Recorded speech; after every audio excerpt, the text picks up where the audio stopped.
Correction du QCM du cahier d'activité 6e, page 73, sur les matériaux. Donc je reprends ce QCM car il a été coupé au niveau du dernier enregistrement vidéo, en fait pour vous permettre surtout d'être sûr que vous le fassiez et que vous ne regardiez pas la vidéo et que vous copiez la correction directement. Donc normalement vous avez fait ce QCM et nous allons le corriger. Première chose, le coton fait partie de la famille des matériaux. Alors on avait le choix entre organique, céramique, métallique. Donc forcément c'est pas métallique, c'est pas un métal, ça fait pas partie des roches ou de l'argile, ce n'est pas céramique. Donc c'est un matériau d'origine organique et puis d'organique végétal puisqu'il vient, donc organique naturel végétal puisqu'il provient d'une plante. Matériau qui est attiré par un aimant, c'est forcément un matériau métallique qui va contenir du fer. Donc on peut le voir sur notre tableau quand nous sommes en classe, sur les bordures où en fait le cadre du tableau ou même le support qui porte les feutres, l'aluminium ne peut pas être aimanté. On ne peut pas poser des aimants ou quelque chose de magnétique sur de l'aluminium.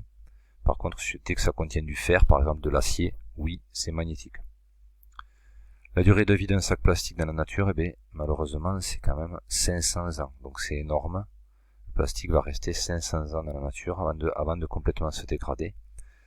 Sachant donc pollution chimique, pollution visuelle, et il peut être à l'origine de la mort de certains animaux, comme par exemple les tortues dans la mer, les tortues marines, prennent les sacs pour des méduses, mangent les sacs et meurent d'indigestion.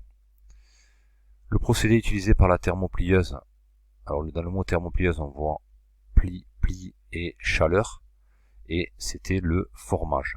Donc c'est pas un découpage, c'est pas un usinage quand on n'enlève pas de la matière, mais en fait on déforme le matériau, on le déforme grâce à la chaleur.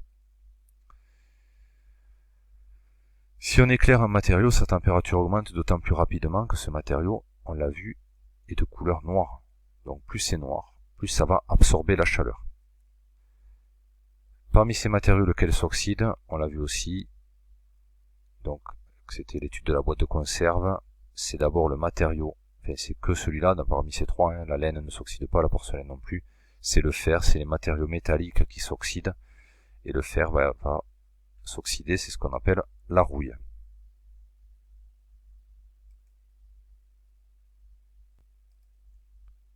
Suite du QCM, donc là c'était l'analyse d'un document.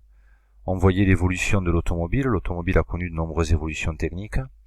Donc ça, on va dire, c'est la première automobile. Ça a été l'inventeur, c'est Cugnot, c'est en 1771. Il a fait la première voiture.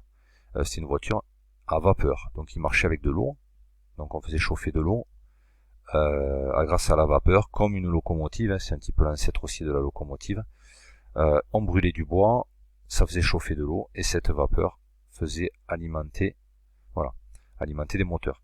Nous aujourd'hui on a modifié ça, grâce à du pétrole et maintenant de l'électricité. Donc la première automobile fonctionnait à la vapeur.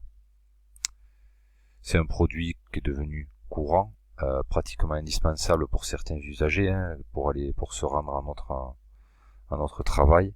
Quand on habite un peu loin du travail, qu'il n'y a pas de transport en commun, l'automobile est un produit courant, quasiment indispensable. Donc, on corrige. Alors, 18e siècle, en effet, elle date de 1771. Donc je rappelle qu'à partir de 1700, on rentre dans le 18e siècle. Donc c'était bien ça. Qu'est-ce qu'on n'avait pas autrefois? Mais on avait des matériaux organiques puisqu'on avait du bois, on avait des métaux, on avait du fer et de l'acier. D'accord, on voit ici majoritairement fabriqué en bois et en métaux. Forcément, là, il n'y avait pas de verre, ni de vitres, ni de fenêtres, ni de pare-brise, ni d'optique. Voilà. Maintenant, on trouve du verre dans nos automobiles pour tout ce qui est pare-brise. Le fardier de Cugnot pouvait avancer grâce, on en a parlé, une chaudière à vapeur. Donc l'eau était chauffée en brûlant du bois. Forcément, pour chauffer de l'eau, il faut brûler un autre matériau pour mettre l'eau sous vapeur, et c'est la vapeur qui va nous servir, mais comme actuellement pour fabriquer l'électricité grâce aux centrales. Les centrales brûlent des matériaux, ou alors c'est une réaction nucléaire, mais on fait chaud, on utilise la vapeur de l'eau pour mettre en mouvement un autre objet. Souvent c'est un générateur. Ici, c'est un système mécanique qui permettait de faire avancer cette automobile. Pour information, elle n'allait pas très vite, c'est-à-dire qu'elle allait aussi vite que des gens qui marchaient rapidement, c'est-à-dire c'était du 5-6 km/h. Voilà. Mais c'était la première automobile.